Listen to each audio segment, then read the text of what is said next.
Assalamualaikum warahmatullahi wabarakatuh. Pemirsa, jumpa lagi bersama saya Rehe Penny dalam podcast Tamu Tribun. Di kesempatan yang istimewa ini sudah hadir tamu yang juga istimewa, yaitu Ibu Dr. Sri Rahayu SEMM.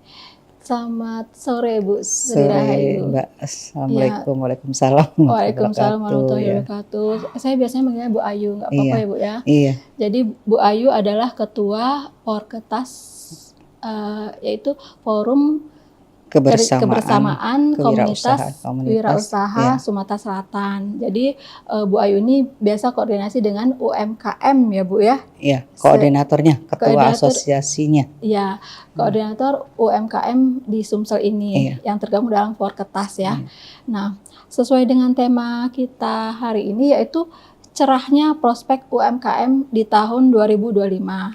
betul, Itu backgroundnya ini nih program dari pemerintahan baru Presiden Prabowo dan betul. Wakil Presiden Gibran, yaitu menghapuskan piutang semua UMKM Ya, dengan tujuan supaya UMKM-nya bisa sehat dan bankable betul. untuk memulai usaha selanjutnya ya. Betul. Jadi nggak mandek karena piutang yang masih ada. Jadi karena piutang ini tentunya akan mempengaruhi permodalan dari UMKM Iya, yang terhambat untuk kembali meminjam di bank ya Bu ya. iya. Nah, untuk lebih jelasnya bagaimana kita membahas tentang cerahnya prospek UMKM di tahun 2025 ini, kita mulai saja ya Bu ya. Siap, Mbak. Kita mau nanya nih, pertama-tama Ibu sebagai Ketua Forketas, bagaimana melihat kondisi UMKM di Sumsel pada saat ini? Ya, Silakan Bu. makasih sahabat-sahabat podcast ya, Tribuners, dimanapun berada, dan ya. tentunya teman-teman UMKM yang dimanapun berada, dan ini merupakan angin segar ke depan di Sumatera Selatan ini dengan kepemimpinan baru ini, karena kita ketahui misalnya nanti gubernur yang terpilih, kalau itu sudah dilantik, kita udah tahu selama ini background beliau itu sangat care terhadap UMKM, baik bapaknya sendiri, Pak Gubnya ataupun Ibu Gubnya itu sama-sama senang atau peduli terhadap UMKM. Jadi akan ada satu titik terang yang mencerahkan bagi teman-teman UMKM, dan juga di tingkat kota itu juga beliau kan selama masa kampanye mereka begitu peduli terhadap UMKM, maka ini merupakan sebuah harapan yang sangat-sangat dinanti teman-teman UMKM. Apalagi kemarin saya sudah sempat ngobrol gitu sama beberapa petinggi di provinsi ya, bahwa nanti akan ada tempat UMKM di Palembang ini, seperti kata orang tuh Smesco-nya Palembang nanti. Kemudian juga ada juga dari pihak Kadin Sumatera Selatan, itu juga sudah akan mengkondisikan satu tempat di Palembang ini menjadi pusat oleh-oleh nanti terlengkap, yang sistemnya nanti sifatnya kita sharing profit, jadi nggak sewa seperti itu ya. Jadi mudah-mudahanlah, didoakan saja program-program ini akan berjalan di tahun 2025 ini. Amin ya Rabbal Alamin. Iya. Mudah-mudahan pemerintahan baru yang melanjutkan PJ Gubernur sekarang langsung ya, Ya, langsung betul. estafetnya langsung jalan gitu. Betul. Juga Iya. kemarin ada ini ya, ada angin segar juga dari Angkasa Pura II gitu kan, karena sudah insya Allah berhasil ya naik kembali kita ke peringkat internasional penerbangan itu, dan itu membuat peluang kita semakin besar. Bahkan sudah saya mendapat juga informasi ada tawaran bahwa nanti ada gerai UMKM yang di AP2 itu sifatnya juga sharing profit, nggak sewa-sewa banget. Jadi kenapa sih sharing profit? Ya ini di tahap pertama, nanti tahap selanjutnya kita lihat kondisi bagaimana permintaan, bagaimana kondisinya, mungkin kita akan berubah skema lagi seperti itu, Mbak. Iya. Jadi udah angin segar. Sebenarnya akhir tahun lalu udah dihembuskan dan tahun ini makin Makin segar. digaungkan gitu ya. Digaungkan oleh pemerintahan baru Presiden Prabowo dan Wapres Gibran. Iya. Nah, mudah-mudahan memang realisasinya sesuai dengan yang Amin. kita nantikan, Iya, semua amin, yang amin. dinantikan oleh semua UMKM tentunya ya. Nah, kita mau tanya dulu nih, untuk Sumsel kira-kira UMKM sektor apa nih yang paling menonjol ya selama ini? Kalau saat ini yang paling menonjol itu ya masih kuliner. Kuliner ya, karena memang beberapa riset saya itu ya, memang Palembang, Sumatera Selatan ini ya kuliner. Iya. Di samping ya memang kebudayaan, misalnya ya tidak lain apa cenderamata seperti songket atau jumputan ya, yang namanya passion ya. Tapi kuliner itu masih mendominan menurut saya. Karena apa? Karena memang kita ini sudah terbiasa untuk tidak masak sendiri. Iya. Karena apa? Karena membeli lebih murah dan Iya. apalagi semua produk makanan itu terjual dengan garansi yang sehat gitu ya. Iya. Jadi itu semakin membuat kita lebih efisien lah sebagai konsumen. Iya. Dengan tren ekonomi di secara nasional, kemudian pasti global juga biasa mempengaruhi, apalagi nanti Bandara SMB 2 akan kembali menjadi bandara internasional, harapannya segera ya. Iya. Gimana Ibu melihat prospek dari UMKM secara keseluruhan di Sumsel, tidak hanya kuliner, tapi mungkin yang tadi Betul. busana Nah, gitu. passion ya. Fashion. Jadi kalau nanti akses bandara itu penerbangan internasional dibuka, maka kan tentunya wisatawan yang akan datang. Nah, ketika wisatawan datang ke Sumsel ini, kegiatan pariwisata itu terjadi. Nah, multiplier effect dari kegiatan pariwisata ini sangat tinggi. Iya. Yang pertama kali tentunya transportasi lokal, ya, kemudian nanti penginapan homestay lah ya, kemudian seperti hotel, penginapan, wisma, kemudian makanan tentunya restoran, kemudian ya tentunya orang akan membeli cenderamata. Nah, cenderamata ini yang semuanya harusnya mencirikan Palembang, dan itu harus dijual dalam harga yang terjangkau karena terus terang saja misalnya wisatawan itu kan sudah banyak menghabiskan dana untuk transportnya, untuk penginapannya, untuk makannya. Nah, oleh-oleh itu mungkin adalah pikiran kesekiannya gitu. Tapi kalau bisa harga terjangkau, saya yakin permintaan itu akan banyak. Nah, bagaimana caranya kita supaya harga terjangkau? Yaitu tadi kita membuatnya secara profesional dan istilahnya pabrikasi ya, walaupun bukan dosa terbayang dengan harus mesin canggih, nggak terlalu. Jadi pabrikasi itu ya nanti bisa dibentuk klaster-klasternya. Jadi teman-teman UMKM kalau misalnya si A tetangga ini membuat gantungan kunci dari songket, terus tetangga sebelah membuat gantungan kunci songket, bukan kompetitor ini ya, jangan dijadikan kompetitor, tapi ayo bersama-sama ciptakan standar yang sama sehingga produk itu bisa dibuat lebih banyak dan tentunya menekan harga. Nah, ini akan menjadi daya tarik souvenir bagi wisatawan. Itu yang di luar, apalagi kalau misalnya wisatawan lokal ya, wisatawan bisnis dan itu ya, orang kita kan punya budaya seperti itu, nggak enak sama tetangga kalau nggak bawa oleh-oleh dari pulang jalan-jalan seperti itu, Mbak. Iya. Nah, terus ini tentang investor nih. Kan pastinya untuk lebih mengembangkan usahanya UMKM biasanya butuh investor. Betul. Nah, mungkin ada solusi atau apa nih kira-kira yang bisa dilakukan oleh UMKM supaya mereka bisa mendapatkan investor? Nah, ini yang sangat ditunggu dan dibutuhkan oleh UMKM, adanya investor-investor yang bisa membantu. Karena begini, produk dibuat dengan manual, dengan dibuat dengan mesin, tentunya kapasitasnya akan lebih banyak kalau kita menggunakan mesin. Tapi ya nggak harus mesin yang canggih dulu ya istilahnya, jadi jangan terlalu berpikir. Tapi tidak menutup kemungkinan kalau investornya besar gitu. Jadi kalau misalnya membuat souvenir apa sih, misalnya jembatan Ampera atau apalah gitu kan, kalau kita buat dengan tangan kan handmade itu kan memang membutuhkan waktu yang lama. Tapi kalau misalnya ini jembatannya misalnya dipotong pakai mesin, bukannya pakai sugu tangan, kemudian apalagi yang pernak-pernik jembatan misalnya itu kan dibuat pakai mesin, ya otomatis kalau sehari misalnya dengan handmade itu cuman bisa berhasil 20 misalnya 30, tapi kalau dengan mesin bisa dibuat 100 ya. Nah, ini menekan cost-nya jadi rendah. Kenapa? Karena otomatis misalnya penghematan tenaga kerja, efisiensi di tenaga kerja, kemudian di waktu ya, kemudian biaya-biaya yang harusnya misalnya menggunakan lebih banyak tenaga kerja itu bisa dikurangi dengan mesin tadi. Wah, berarti ada pengangguran, Bu? Tidak juga seperti itu ya. Kita butuh di segmen lainnya nanti misalnya untuk apa, untuk promosinya, untuk penjaganya gitu ya, apa namanya, salesnya. Jadi untuk produksinya saja yang kita haruskan perbanyak apa, mesin tadi ya, padat Iya. modal lah kalau gitu. Mm-mm. Jadi untuk padat karya mungkin bisa digantikan dengan mesin sehingga menjadi padat modal. Jadi Iya. ini yang dibutuhkan oleh teman-teman UMKM, dukungan investor. Tidak hanya misalnya alat, tapi faktor produksi pun kita butuh ya. Kalau kita membeli sedikit-sedikit itu kan harganya mahal. Iya. Misalnya kita bikin pempek aja nih yang gampang ya. Kalau kita beli ikan sekilo, beli sagu sekilo atau banyak dikit lah, misalnya 10 kilo ya, akan beda harganya kalau kita beli misalnya 1 ton gitu. Iya. Nah siapa nih yang bisa membeli 1 ton?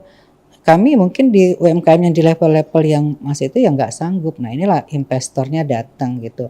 Ayo kamu butuh ikannya seminggu berapa nih 1 ton. Nah udah kami investasi ke situ. Tinggal bagaimana skemanya ini, apa sharing profit, apa sharing apa. Nah seperti itu, apa bentuk pinjaman gitu kan. Nah jadi sangat-sangat dibutuhkan investor.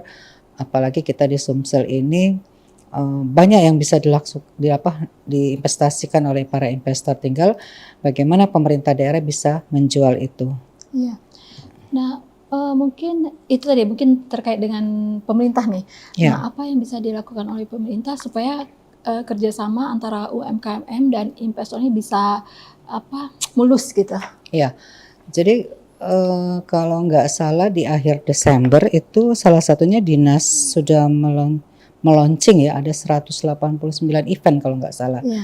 Nah ini tuh gimana bisa dipromosikan sampai ke luar negeri, dan bagaimana promosi itu memang intensif sehingga bisa mengundang datangnya para wisatawan baik lokal maupun di luar negeri ya, mancanegara seperti Iya. itu. Jadi event ini kalau belum ada gaungnya orang nggak tahu. Jadi memang kita butuh sekali dukungan dari pemerintah untuk membuat event-event di Sumsel ini supaya Iya. orang berdatangan. Iya. Seperti yang apa Pemkot Palembang ya dengan Hmm, sejumlah eventnya iya yang akan betul. digelar ya. Mudah-mudahan memang benar-benar bisa menarik wisatawan Iya, baik domestik maupun luar mancanegara ya. mancanegara untuk datang ke Palembang ya Iya, dan Sumsel betul. umumnya ya. Nah, kemudian tadi investor dalam tanda petik itu lebih ke investor apa ya? Swasta kali ya. Nah, Heeh. ini ke CSR dari BUMN dan BUMD. Biasanya juga ada Oh, kan program itu. Nah, iya. sejauh ini gimana? Jadi peran teman-teman di CSR ini kalau selama ini sudah sangat baik ya, tapi eh, mereka itu baru sebatas memberikan ikan kadang-kadang ya. Jadi kalau misalnya itu bagaimana bisa kalau ya karena memang terkait aturan-aturan juga yang sangat kaku saya pikir ya. Ketika nanti dia memberikan alat atau memberikan apa nanti nggak ada dalam aturan. Nah, jadi mungkin lebih disederhanakan lagi aturan itu, dan tentunya teman-teman dari Forum CSR nanti yang akan mengelola ini. Jadi misalnya objek wisata ini misalnya ada di daerah ini, di kecamatan ini.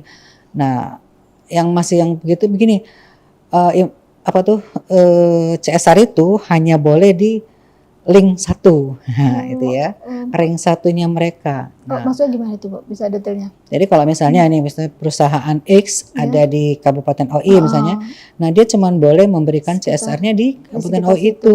Sementara misalnya di sana tuh tidak terlalu butuh, sehingga kan akibatnya tidak maksimal. Tapi Iya. justru misalnya yang memerlukan itu di Di kabupaten daerah sebelahnya, lain. tapi dia nggak boleh seperti itu. Nah, waktu itu sudah digagas oleh PJ Gubernur kita waktu itu Pak Dr. Pak Tony ya. Ya. Nah, dia pengennya itu bahwa aturan dalam CSR itu tidak harus ring satunya itu. Lebih luas Iya, lah.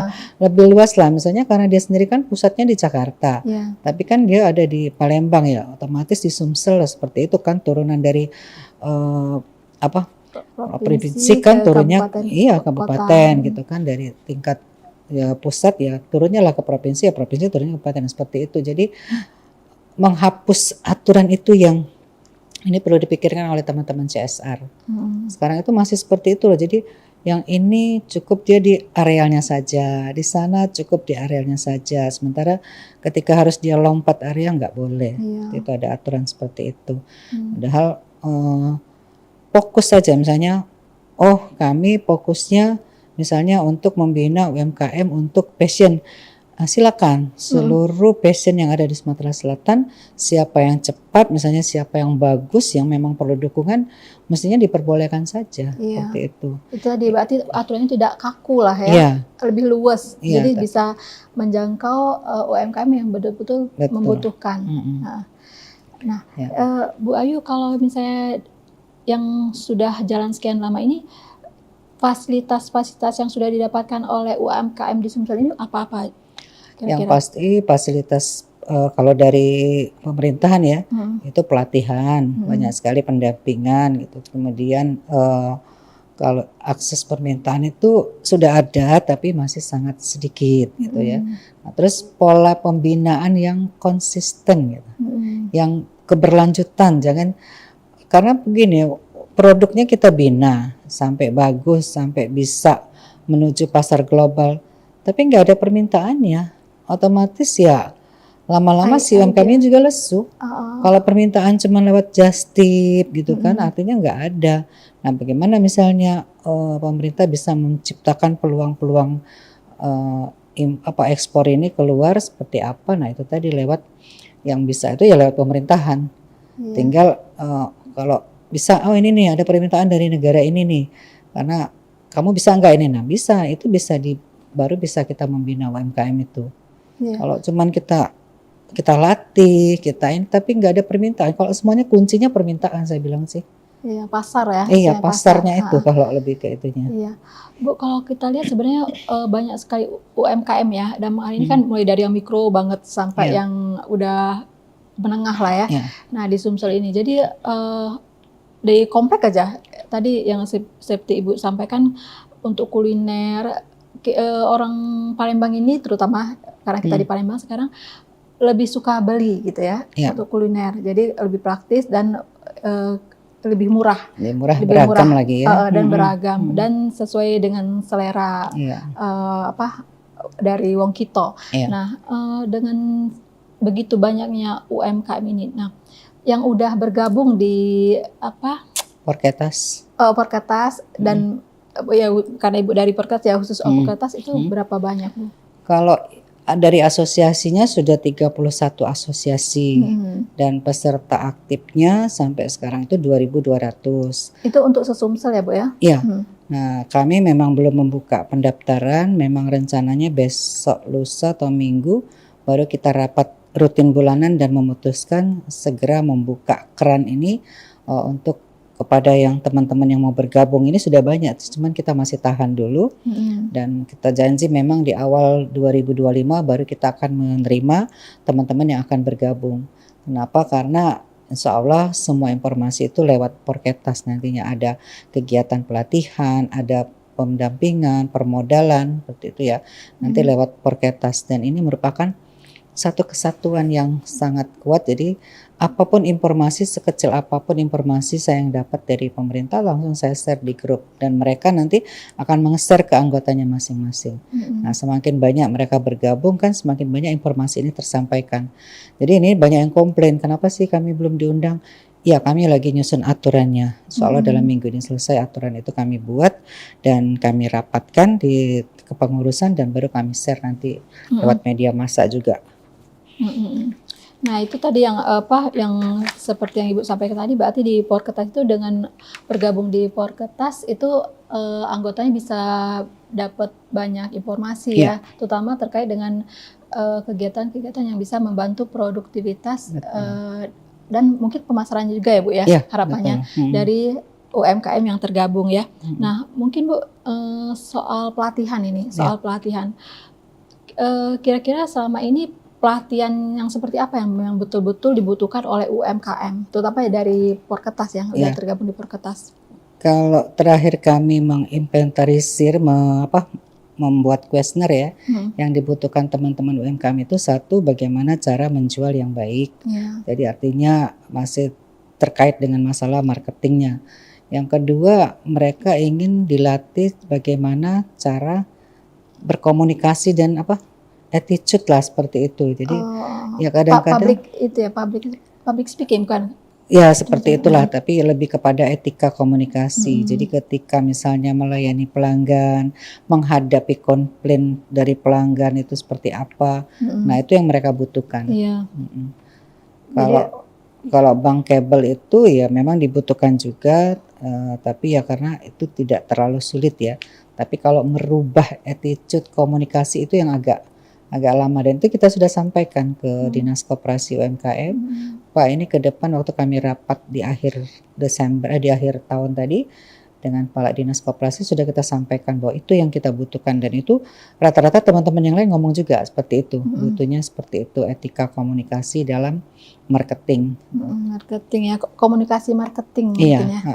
Kurang lebih seperti itu. Nah, kemudian mungkin ada apa ya? Kalau misalnya kuliner kan pempek itu orang lokal aja udah banyak banget yang Iya. suka pempek misalnya itu.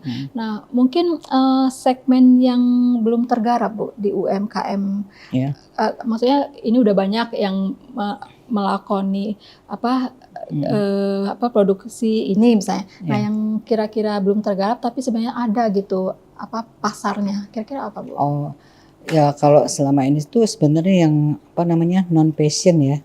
Non passion itu seperti kerajinan-kerajinan Palembang ini agak susah loh kalau kita belinya mendadak dan dalam waktu yang singkat. Jadi pengalaman saya beberapa kali itu begitu saya tanya, ada nggak, saya butuh 100 pieces nih dompet jemputan. Oh nggak ada Bu Ayu. Jadi ya butuh waktu 3 minggu. Nah kalau itu kan coba kalau misalnya mereka tuh ada klasternya dan mereka produksi terus, ketika saya minta pada si A, dia nggak ada, dia nggak bisa bilang nggak ada gitu. Oh ada siap Bu, ada nih teman-teman, langsung dia kontak seperti itu kan. Jadi disitulah letak kekompakan. Nah ini masih Mbak jadi kendala selalu itu saya. Ketika saya ada kegiatan yang mendadak, saya tanya teman-teman tuh, nggak ada Bu, nggak bisa mendadak. Nah akhirnya sekarang saya justru strateginya menyetok. Iya. Oh ya, mungkin ada nggak apa yang perlu dilakukan gimana ya supaya seperti dicontohkan Bu Sri tadi, mereka yang misalnya lagi butuh apa produk fashion ya yang lokal, ciri khas lokal, tapi mereka ternyata belum sedia. Nah, apa yang kira-kira perlu dilakukan supaya UMKM itu bisa fokus ke segmen-segmen yang tadi ternyata masih banyak betul. apa belum dilakoni gitu. Jadi pasarnya masih terbuka lebar gitu ya. Iya, jadi kuncinya mapping. Jadi mari kita mapping dulu UMKM Sumsel ini, misalnya dilihat yang pengrajin songket misalnya berapa nih, klasternya apa saja, kemudian pengrajin jemputan bagaimana, souvenir bagaimana, makanan juga bagaimana, kuliner. Nah ini ada nggak coba datanya, berapa sih produksi kamu, berapa produksi kamu masing-masing, dan berapa biasanya pengalaman permintaan tahun lalu gitu. Nah dari situ kita bisa memprediksikan bahwa oh tahun depan ini apalagi dengan dibukanya nanti, harapan sekali ya ini bandara dibuka, bisa nggak nih menyiapkan. Jadi jangan yang itu lagi yang muncul gitu, yang harusnya dia mengajak yang bawahnya sehingga ya diharapkan sama-sama berangkat ya, maksudnya sama-sama naik lah UMKM itu. Nah ini soal inovasi nih, memang produk-produk lokal itu kan orang mau cari ciri khasnya. Nah, tapi ada beberapa saya lihat UMKM yang menengah terutama itu berinovasi. Jadi menggabungkan misalnya blongsong dengan jemputan, songket dengan jemputan. Nah, bagaimana Ibu sebagai Ketua Podcast melihat perlunya inovasi ini dengan tujuan macam-macam ya untuk supaya mungkin lebih suka, ada yang suka, pasarnya lebih luas mungkin. Betul. Ya sudah kunci Mbak, inovasi or die ya, seperti Steve Jobs mengatakan seperti itu ya. Kalau di Indonesia ini Pak Muldoko gitu, bahwa inovasi or die. Jadi kalau misalnya selama ini kita cuman jual Ampera ini ya, misalnya apa namanya dalam kaca seperti itu saja. Bisa nggak teman-teman inovasi kerjasama dengan IT, kita lihat kan bahwa Ampera itu bisa naik, misal dibuka, bisa itu ya seperti itu ya. Nah itu inovasi sebenarnya. Jadi kalau datang lagi, oh iya saya dulu tiap hari beli Ampera ini tapi dulu nggak bisa bergerak, cuman kaku, tapi sekarang oh bisa diangkat pakai mesinnya ada seperti itu ya. Kemudian kalau misalnya inovasi kecil lagi, oh di Ampera itu ada jam. Nah sekarang jamnya memang kita hidupkan, jangan cuman hiasan gitu ya. Iya. Oh, jadi orang beli Ampera pajangan itu seperti itu langsung beli jamnya. Fungsional, ada Iya, fungsi lainnya ya. kalau baju ya fashion sih paling gampang ya. Maksud saya paling gampang tuh kalau kita banyak inovasi. Sekarang kan orang sudah semakin berani pakai baju itu. Iya. Artinya kalau kita cuman biasa-biasa aja, karena nggak ditolak orang, karena orang sudah pengen tampil beda, pengen berbeda dari yang lain, pasti itu.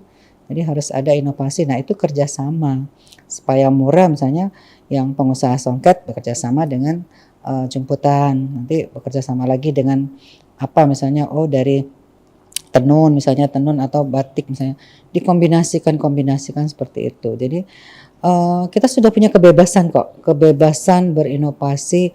Jadi nggak aneh lagi misalnya ini batik ketemu ini nggak masalah lagi. Iya. Yang penting berani. Nah saat itu yang harus dilakukan adalah promosi. Bagaimana cara mempromosikannya? Sekarang ini kan sudah banyak bantuan IT ya. Iya. Misalnya untuk kita mengetes baju itu nggak harus datang, tapi pas bajunya seperti apa kan sudah ada kamar pas virtual. Iya. Jadi ketika saya mau beli, saya tinggal klik aja di toko mereka itu, masukkan berat badan saya, tinggi, semua saya nanti keluar ukurannya. Nah itu kan sudah adanya inovasi IT ya. Iya. Jadi kalau selama ini kan kita suka beli-beli itu toto nggak muat, toto nggak sesuai dengan itu. Nah sekarang tuh coba teman-teman tuh adalah IT di situ, itu masuk ke dalam tuh, karena memang nggak bisa nggak, IT itu sudah sangat kebutuhan kalau sekarang Iya. ini. Di semua sektor ya. Iya betul. Iya. Tidak, kalau yang paling terbantu ini pendidikan sama pekerjaan. Oh iya pasti itu kalau dia pendidikan nggak IT ketinggalan gitu Iya. Mbak. Iya. Nah, mungkin itu termasuk tantangan dari UMKM ya. Betul. Nah, gimana nih caranya untuk menjawab tantangan ini? Pastinya perlu pelatihan tadi, Nah balik itu ke pelatihan. betul pelatihan. Tapi maksud saya tidak hanya UMKM yang harus di mapping Mbak, tapi misalnya si pemerintahan dalam hal ini, ayo di mapping. Saya dari dulu udah teriak-teriak. Ini misalnya perusahaan X atau dinas X ini concernnya kemana? Oh kami concernnya hanya pelatihan branding, ya udah branding aja terus. Jadi dia gantian nanti inilah sudah masuk ke situ di branding, ini kelompok ini di branding. Jadi nggak usah dia SDM-nya, dia melatih brandingnya, dia melatih penjualan, nggak usah gitu. Jadi fokus, jadi dia nggak tumpang tindih. Iya. Nanti yang ini lagi dinas ini kami concern di mana?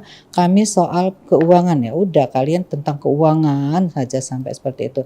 Tapi kayaknya belum terpola seperti itu. Jadi perusahaan ini atau dinas ini melakukan pendampingan. Kami bulan ini pendampingan branding ya, bulan depan pendampingan merek, bulan depan mulai kemasan, promosi. Jadi semuanya diambil gitu. Jadi overlapping mungkin. Nah, ada berapa dinas tuh yang ngurusin tuh? Seperti itu Mbak. Kenyataannya seperti itu. Jadi apa? Lu lagi yang hadir. Karena dia ngerasa ya sudahlah ini kan pelatihan kami, ambil lagi. Atau yang hadir itu lagi. Iya. Nah coba kalau misalnya kami dinas ini pokoknya khususnya pendampingan di produk. Silakan teman-teman UMKM yang produknya mau kita dampingi, baik dari sisi misalnya rasanya, bentuknya, pokoknya produk ya. Nah, silakan mendaftar. Ini dijadikan database. Yang sudah mengikuti pelatihan produk ini tidak boleh lagi ngikut lagi di tahun depan, di bulan berikutnya, di pelatihan berikutnya. Tapi dia sudah harus mengikut ke pelatihan dinas ini. Nah, dinas ini melaksanakan misalnya pelatihan packaging. Oke, produkmu seperti apa, kita latih packagingnya dan seterusnya. Jadi tidak terulang-ulang seperti itu. Jadi tidak terjadi pemborosan ya, aku bilang. Seperti itu. Ada banyak sekali dinas yang mengurus ini ya, Bu. Dinas perdagangan, dinas kayaknya Tribun lah mesti yang industri, gedor. Perindustrian, koperasi. Betul. Jadi belum lagi bank kan. Ada perbankan. Juga misalnya yang lain ya. OJK juga kayaknya concern pada UMKM. Ya, OJK. Jadi bisa berbagi misalnya perannya masing-masing yang jadi lebih bervariasi, tidak overlapping ya. Jadi semua maksudnya ini mengurusi hal yang sama dengan yang diurusin oleh dinas yang lainnya. Nah, jadi tugasnya itu yang sudah dilatih kembalikan ke dinas koperasi UMKM. Ini kepala dinas kita sudah ngelatih kelompok ini, datanya ini, dia sudah ikut pelatihan misalnya OJK nih, udah ikut pelatihan keuangan. Sana mana lagi data yang lain? Nah, kirim lagi 20 misalnya. Udah selesai ini. Itu dikasih tanda gitu, dikasih sertifikat dan dia bisa ikut pelatihan lain kalau dia sudah menyerahkan sertifikat itu. Jadi bukan mendadak harus melaksanakan pelatihan gitu ya. Sehingga terkesannya kapan ketemu dia lagi seperti itu. Nah, Ya, jadi jadi kesannya apa yang udah tahu dikasih tahu iya, lagi akhirnya apa sebenarnya lebih baik ke yang lain ya. betul, giliran lah semuanya. Jadi Giliran. masih Jadi banyak kok yang kadang-kadang belum mereka belum menerima gitu ya. Nah, maksudnya dikirim tuh makanya tuh database-nya dibenerin lagi lah. Database-nya dibenerin lagi. iya PR itu berarti Iya, Bu ya. PR besar ini terutama kami dari Porketas. Kami tuh sudah membuat stressing lah, yang sudah ikut ini nggak boleh Mm-mm. lagi ya, harusnya ikut ini. Nah, itu nanti yang jadi PR besar kami juga. Mm-mm. Itu solusi jangka panjangnya gimana tuh? Ya ini harusnya dari atas Mbak, dari kementeriannya, dari kementerian Mm. misalnya menerapkan seperti itu, Mm. mau tidak mau juknis cuklaknya sebenarnya bisanya beresnya itu ya dari kementerian. Mm-mm. Kalau kita kadang-kadang UMKM ya nurut aja. Iya. Dengan apa tadi kita sampaikan diawali dengan apa kabar yang cerah dari pemerintah, kemudian setelah tadi masuk ke dalam Bu Sri cerita tentang tantangan dari UMKM ya, Iya, terutama termasuk tantangan apa inovasi, pasti investor ya, permodalan, modalan. terus kan sekarang masih bertanya-tanya nih, apakah di Sumsel UMKM-nya dapat juga tuh yang piutangnya dihapuskan. Nah, Ya. nah apa nih yang mau disampaikan oleh Bu Ayu ke UMKM maupun pemerintah? Pastinya kita berharap Iya. UMKM seperti judul kita untuk podcast hari ini yaitu cerahnya prospek Iya. UMKM di 2025. Nah, mungkin Ibu Ayu bisa sampaikan ke UMKM maupun ke pemerintah dan juga ke investor. Ya. Jadi kalau untuk ke pemerintah yang nantinya akan menghapuskan utang UMKM itu tentunya harus punya persyaratan. Jadi apa kriteria UMKM yang dibebaskan utang tersebut? Misalnya ya karena memang ditinjau secara massa dia tuh niatnya sebenarnya ada, tapi misalnya terkendala memang tidak ada penjualan atau misalnya ya memang harus dibantu. Jadi bukan karena ya sudahlah pokoknya yang penting mereka nasabah kami udah kita bebaskan, nggak bisa seperti itu. Jadi betul-betul diselektif supaya tidak terjadi pemborosan lah ya. Jadi memang diselektifin dulu. Kenapa dia tidak membayar itu, kenapa diwawancara betul gitu. Jadi kenapa sih alasannya tidak membayar. Jadi dari wawancara itu nanti kita tahu, oh apa sih alasan dia tidak bisa membayar angsuran itu, seperti itu ya. Dan ke teman-teman UMKM juga, mari kita secara profesional dan kalau memang ketika nanti kita dipanggil untuk dibebaskan utang itu ya kita harus jelas dulu apa janji kita kepada si pembebas itu bahwa akan seperti apa nanti ke depannya. Jadi jangan senang-senang aja terus ngutang lagi tanpa memperhitungkan. Kadang-kadang misalnya oh aku boleh ngutang lagi nih padahal ternyata usahanya sudah enggak hidup lagi. Tapi memang kalau misalnya oh ya saya kan ngutang tuh untuk menghidupkan kembali usaha ya kita diwawancara dulu lah Mbak. Yang penting jangan seperti itu, jangan mudah-mudah nanti takutnya tidak sampai tujuan itu. Padahal menurut Pak Presiden kita kan untuk meningkatkan UMKM karena UMKM ini kan memang tulang punggung perekonomian. Sumber dari salah satunya ya dari UMKM ini juga untuk membangunkan perekonomian daerah ya seperti itu. Jadi seriusan teman-teman, kemudian selalu berinovasi, kemudian profesional dan ya tetap istiqomah lah kalau menurut saya tuh terhadap usahanya. Jadi jangan lihat sana maju ikut-ikutan gitu ya. Jadi istiqomah lah dengan usahanya. Insya Allah tuh kalau kita fokus terhadap sesuatu yang sudah kita dalami, insya Allah sih berhasil ke depannya. Jadi kata-kata kegagalan adalah sukses yang tertunda itu menurut saya itu benar. Gitu. Iya. Kalau ke pemerintah?